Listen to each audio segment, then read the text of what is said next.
өнегесі, отан өнегесі демекші, отбасыдағы тәрбие баланың болашағы үшін үлкен рөл атқарады.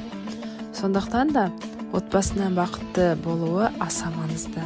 Сондықтан да отбасыда сыйластық, түсіністік, қамқорлық, махаббат орын алу қажет. Сонда ғана отбасы нағыз бақытты отбасы болады.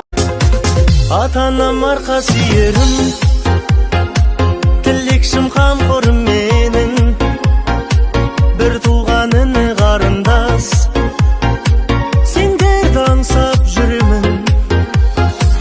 Отбасым ол қызым жарым, сендерге арналған барым, гүлденер думанды бағым, сендер деп атады таңым. Өз үйім ошағым менің, сарқылмас үмітпен сенің, киелі туған топыраққа тартады балалық сезім. Өз үйім ошағым менің, сарқылмас үмітпен сенің, киелі туған топыраққа тартады балалық.